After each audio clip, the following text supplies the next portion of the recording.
पता ही क्या है तुमको? अरे मिसेस शर्मा का चक्कर चल रहा है, कितनी बार तो मैंने पकड़ा है।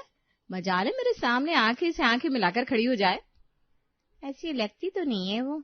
सच्ची तुमको कैसे पता? देखा है क्या? कैसे पता क्या? अरे घूमते देखा है मैंने उसे। पति चला जाता है तो वो उसके साथ घूमती है। विश्वास नहीं हो रहा ना तो कल आ जाना, मैं दिखा दूंगी। वैसे विश्वास तो नहीं होता, पर जिस तरह से तुम बोल रही हो लग तो रहा है। खैर, पता नहीं कैसे एक पत्नी अपने पति को धोखा दे सकती है। मैं तो अपने पति की पूजा करती हूँ, पूजा। वो क्या है ना, मेरा पति मेरा देवता है। सीमा की आदत थी किसी पंचायत की, बस हर किसी की बुराई और खुद की बड़ाई। वो किसी के बारे में कोई भी अफवाह फैलाती बिना ये सोचे कि अंजाम क्या होगा। एक दिन उसका बेटा पास बैठा था, पर उसका ध्यान माँ की बातों पर था। उसने सब कुछ सुना, शर्मा आंटी के बारे में, उनके पति के बारे में, अपनी माँ के बारे में कि कैसे वो पिता की पूजा करती है। स्कूल में मिसेस शर्मा का बेटा, उसका सबसे अच्छा दोस्त था, वो अजय के पास गया। यार तुम्हारी मम्मी, पता है तुम्हें उनके बारे में? क्यों भाई, अचानक से मेरी माँ के बारे में क्यों पूछ रहा है? क्या पता है, बता। बस ऐसे ही मेरी माँ बता रही थी, आंटी का चक्कर चल रहा है, मतलब वो तेरे पापा को धोखा दे रही है। मेरी माँ ने खुद अपनी आंखों से देखा। देख, तू बुरा मत मानना। तेरी हिम्मत कैसे हुई मेरी माँ के बारे में बोलने की? रुक, मैं सर को बताता हूँ। अजय राज की सारी बात स्कूल में टीचर से कहता है, जिसकी बात उसे डांट पड़ती है। तू मेरा दोस्त है इसलिए अभी ये बात अपनी माँ को नहीं बता रहा, लेकिन अगली बार से ध्यान रखना, समझा? अगली बार जब अजय की माँ मिसेस शर्मा सीमा के घर आई तो सीमा ने फिर से शुरू कर दिया। देखो ना, इंदु को देखा ना कल बाजार में? वो वाली। कहते हैं उसका उसकी सास के साथ नहीं पटती, सास को मारती वो, पता है? कैसे कोई यार माँ समान सास से हाथापाई कर सकता है, वो भी भरे बाजार में? क्या बात कर रही हो सच्ची में? छी, ये तो कोई अच्छी बात नहीं हुई। मैं तो अपनी सास की खूब सेवा करती हूँ।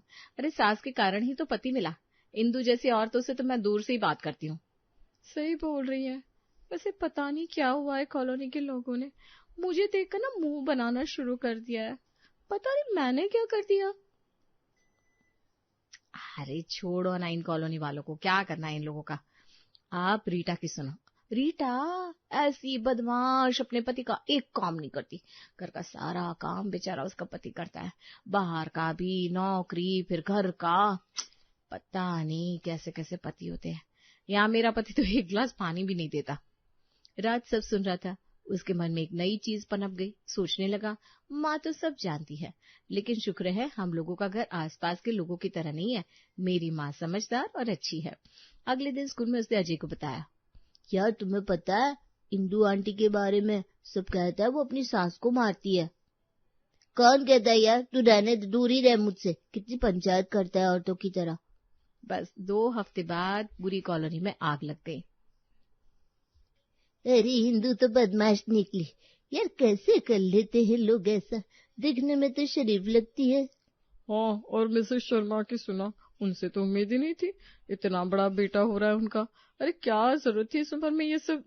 वैसे हाँ, इंदु का भी सुना। सास तो बेचारी है ना, कैसे इंदु जैसी बहू के साथ रह रही है। इंदु की इमेज पल भर में जमीन पर गिर गई। उसके पति ने ऑफिस में सुना।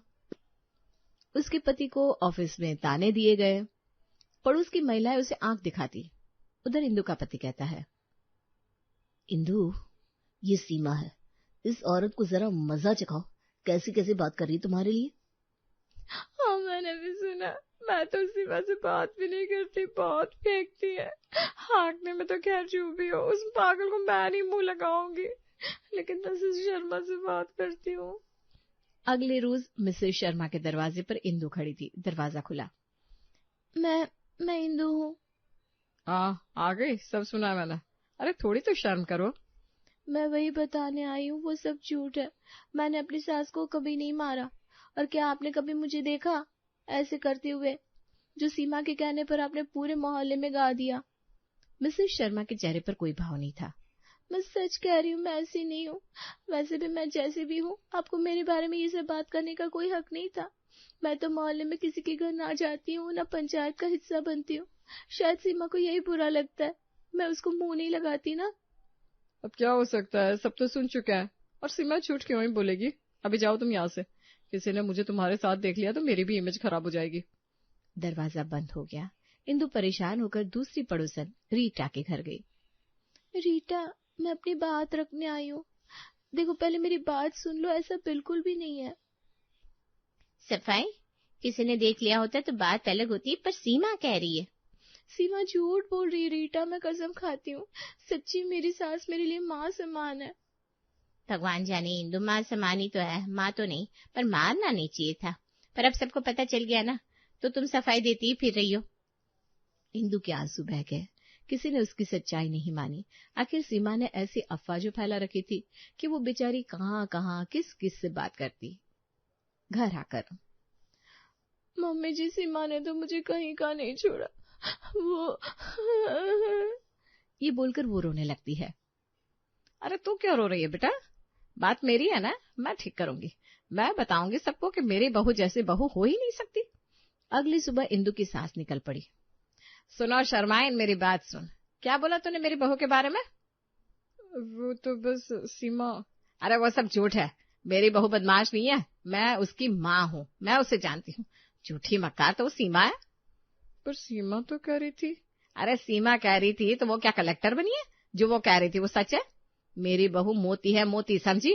मेरी बहू बहुत अच्छी है, उसने कभी किसी को नहीं मारा। दूसरे घर में भी। क्यों रीटा, तुमने सुना होगा ना मेरी बहू के बारे में? वो सब झूठ है भैया, बिल्कुल झूठ। सीमा चुगलखोर है। आंटी, हमने तो बस सुना था।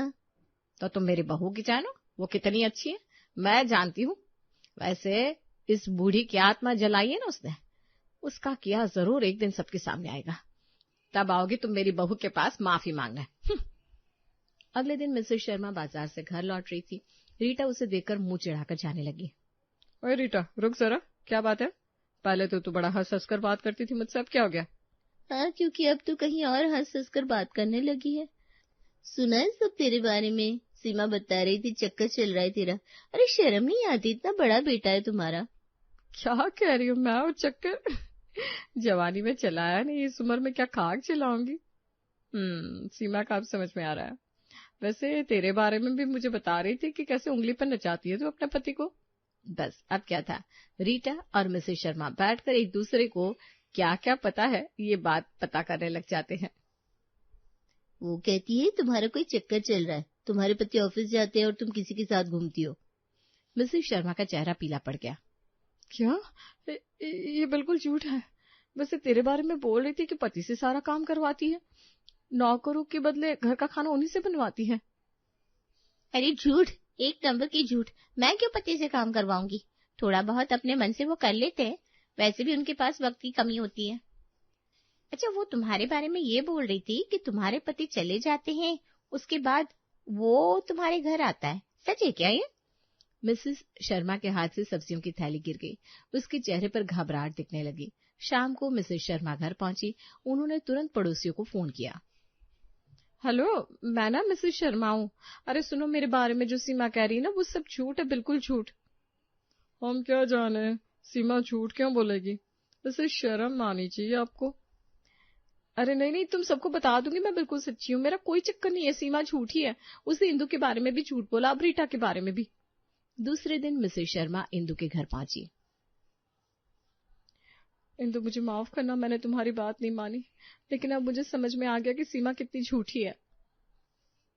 समझ में आ गया? कैसे, क्या हुआ? अरे सीमा ने मेरे बारे में भी अफवाह फैला रखी है, कह रही है कि मेरा कोई चक्कर चल रहा है। तब ना मुझे अपनी गलती समझ में आई, मैं तुझसे माफी चाहती हूँ, तुम बिल्कुल सच कह रही थी। इंदु के आंसू बह गए। पर अब मिसेस शर्मा भी परेशान थी। उन्हें भी अब पता चल गया कि अफवाहें कितनी खतरनाक होती है। अगले दिन सीमा के घर के बाहर भीड़ थी। मिसेस शर्मा, इंदु, उसकी सास, पड़ोसन, रीटा सब एक साथ खड़े थे। सीमा की सास ने दरवाजा खोला। आंटी, हम सब आपसे कुछ कहना चाहते हैं। बैठो ना बेटा, क्या हुआ? बहन जी, आपकी बहू ने हमारे घर में क्या हाल किया है। सीमा झूठ सच अफवाह फैलाती रहती है। मेरी बहू को तो बिल्कुल बर्बाद कर दिया उसने। और देखिए इन लोगों की, सुनिए जरा। अरे मेरे बारे में भी झूठ कहा, कह रही है कोई मेरा चक्कर चल रहा है। हाँ आंटी, और रीटा को भी बहुत ताने सुना है। मेरी सास तक सीमा की बातें सुन चुकी है, घर में झगड़े हुए हैं। सीमा की सास का चेहरा उतर गया। उन्होंने सब सुना और फिर बोली, आप सब मुझे माफ कर दो। बहू के किए को देख नहीं सकी। वो हर दिन घर आकर किसी न किसी की बुराई करती है। मैंने कभी रोका नहीं, डांटा नहीं, पर आज देखो क्या हो गया। उन्होंने सबको बैठने के लिए कहा। बहन जी, तुम क्यों माफी मांग रही हो? जरा अपनी बहू को समझाओ, ये गलत है। मैंने कुछ नहीं किया, मैं तो भूली हूँ। मैं जानती हूँ सीमा ने झूठ बोला। और मेरा भी कोई चक्कर नहीं चल रहा है, सब झूठ है। मैं भी बिल्कुल ठीक हूँ, सीमा झूठी है। सीमा की सास की आंखों में आंसू आ गए। मैं सबसे माफी मांगती हूँ। मैं अपनी बहू को समझाऊंगी, ये सब गलत है। अफवाहें किसी को भी बर्बाद कर सकती है। आंटी, आप ठीक कह रही हैं। सीमा को इसका एहसास होना चाहिए कि उसने क्या किया है। मैं उसे घर में बिठा दूंगी और उससे कहूंगी कि वो हर किसी से माफी मांगे। बहन जी, भगवान करे सीमा समझ जाए। उस शाम सीमा की सास ने उसे घर बुलाया। सीमा, बैठ यहाँ। तुम्हें अपने किए के बारे में पता है? क्या हुआ माँ जी? तुमने इंदु का घर बर्बाद कर दिया, मिसेस शर्मा को बर्बाद कर दिया, सबको झूठ बोलकर परेशान कर रखा है। सुधर जा सीमा, अब इस मोहल्ले में तेरी कोई नहीं सुनेगा। वो माँ जी, मैं तो बस बातें करती हूँ, मैंने किसी के बारे में कुछ नहीं कहा। बातें? अरे जहर है जहर। अफवाहें फैलाना ये सबसे बड़ा पाप है। तुम हर किसी के बारे में इस हद तक झूठ बोल रही हो कि उसका जीना दुर्भर हो रहा है। झूठ क्यों बोलती हो तुम? क्या मिलता है तुमको? सीमा की आंखें नीची हो गई, पर दिल में कुछ नहीं उतरा। अब से किसी की बुराई मत करना और अपनी जुबान को काबू में रखना। पर सीमा तो सुन ही नहीं रही थी। उसे तो 1% भी एहसास नहीं था कि वो क्या गलत कर रही है। महीने भर बाद कॉलोनी में एक नई लड़की रहने आई, नीता। अच्छी खूबसूरत लड़की। इसी कॉलोनी में एक लड़का रहता था, राकेश। उसके माता पिता नीता के लिए रिश्ता देख रहे थे, लेकिन सीमा को ये सब बर्दाश्त नहीं हुआ। अरे देखी क्या वो नई लड़की? कहते हैं बहुत गलत है। पहले शहर में किसी के साथ चक्कर चलाया करती थी, वहां बदनाम हो गई तो यहाँ आ गई। कौन कहता है? और सीमा, तुम तो रहने ही दो। तुम्हारे बारे में अब सबको पता चल गया है कि तुम कितनी अफवाह फैलाती हो सबके बारे में। पता नहीं क्या मिल जाता है तुमको ये सब करके। अरे सब कहते हैं। और देखना, अगर राकेश के साथ शादी हो जाए तो घर में क्या क्या करती है। विश्वास नहीं है ना? ये देखो सबूत। सीमा एक AI से मॉब फोटो निकालकर पड़ोसन को दिखाती है। धीरे धीरे वो नकली फोटो हर किसी के मोबाइल तक आ जाती है। बात फैलने लगी। नीता के पिता को खबर मिली, राकेश के माता पिता को भी पता चल गया। सब किसी के मुंह से अलग अलग बातें सुन रहे थे। राकेश की माँ ने फैसला कर लिया, नहीं, हम इस लड़की को नहीं लेंगे। उसके बारे में तो अजीब अजीब बातें हैं। ये देखो, आज तो किसी ने मुझे ये फोटो भी दिखाई। नीता के पिता ने फोटो ध्यान से देखी, जिसमें AI का वाटरमार्क था। आप क्या रिश्ता नहीं करेंगे? मैं ही अपनी बेटी ऐसे घर में नहीं दूंगा जहां बिना सोचे समझे फैसले लिए जाते हैं। ये देखिए, ये फोटो नकली है, सीमा ने बनाई है AI से। ये बोलकर वो वहां से चले जाते हैं। फिर सीमा के घर आकर, शर्म नहीं आती तुमको? औरत के नाम पर कलंक हो, कलंक। कौन हो तुम? तुमने मेरी बेटी के बारे में ये सब कहां से पता किया? उसका रिश्ता टूट गया, लेकिन अब मैं शांत नहीं रहूंगा। मानहानि का केस करूंगा और जेल के पीछे डलवाऊंगा तुमको। फेक फोटो बनाती हो ना, सारे सबूत है मेरे पास। अरे मैंने तो बस सुना था, प्लीज आप। झूठ। तुम्हारे कारण मेरी बेटी का रिश्ता टूट गया। वो तो बेचारी, खैर तुम्हें तो सजा भुगतनी होगी। सीमा के चेहरे पर शर्मिंदगी दिख गई, पर अब बहुत देर हो चुकी थी। वहीं सीमा की सास ने सब कुछ देख लिया। वो आंखों में खून के साथ अपनी बहू को देख रही थी। तुमने फिर से किया? अरे और कितनों को बर्बाद करोगी? तुम्हें भगवान का भी डर नहीं है क्या? सीमा की आंखों में आखिरकार शर्मिंदगी के आंसू आ गए। पर नीता का रिश्ता तो अब टूट चुका था। राज अपने घर में बैठा अपनी माँ को रो रो कर घूमते देख रहा था। उसके मन में पहली बार एक सवाल गूंजा, क्या सच में अफवाह फैलाना ठीक है? रात को राज अपनी माँ के पास गया। माँ, तुम ऐसा क्यों करती हो? सबको बर्बाद करती हो। दादी को भी नाराज कर दिया। तुम्हें दादी से भी प्रॉब्लम है? अरे मैंने सच कहा। वैसे तेरी दादी ना 1 नंबर की दहेज की लालची औरत है, छोड़ उनको। राज सारी बात अपनी दादी को बताता है। तुम अब मेरे लिए भी अफवाह फैलाने लगी? अरे चुड़ैल भी ना 7 घर छोड़कर वार करती है। मैं अब तुम्हारे साथ नहीं रह सकती। और वो गांव चली गई। पर जाते हुए उन्होंने एक ठान ली और सीमा को सबक सिखाकर रहेगी। अब सीमा की सास गांव में अपने सभी रिश्तेदारों को बताने लगी। 2 महीने बाद सीमा सास के पास जाती है। माँ जी, ये आप सबको क्या बता रही हैं? पता है आज मेरे भाई का रिश्ता टूट गया। मेरे पति जो कि आपके भी बेटे हैं, उन्हें तो सब जगह ताने सुनने पड़ रही है। ये क्या किया आपने? सीमा, अब तुम्हें समझ में आया? तुम्हारी अफवाहें अब तुम्हारे परिवार को भी बर्बाद कर रही है। मैंने कुछ नहीं किया, जो किया तुम्हारे कर्मों ने किया। जिन जिन के बारे में तुम फालतू बातें कर रही थी, वो सब मिलकर अब तुम्हारी हवा खराब कर रहे हैं। अच्छा हुआ, ईश्वर सब देखता है। सीमा समझ चुकी थी अब कुछ नहीं हो सकता। अब तो सिर्फ उसे अपने कर्मों को ही सुधारना होगा। मम्मा, आपकी वजह से अजय भी अब मेरा दोस्त नहीं है। मुझे उसके बिना अच्छा नहीं लगता। आपने उसकी मम्मी के बारे में क्यों गलत बात की? अब बिल्कुल खराब मम्मा। दादी को भी रुलाकर गांव भेज दिया। काश आप मेरी मम्मा ना होती। इंदु का पति मेरे ही दफ्तर में, वो भी अब मुझसे खींचा खींचा सा रहता है। तुम्हारे बुरे कर्म हम सबको भुगतने पड़ रहे हैं। सीमा बहुत शर्मिंदा होती है। अब उसे अकल आ चुकी थी। वो एक एक घर में जाती है और सभी से माफी मांगती है। इंदु, मुझे माफ कर दो। फिर वो रीटा से और मिसेस शर्मा सबके घर जाकर बारी बारी से माफी मांगती है।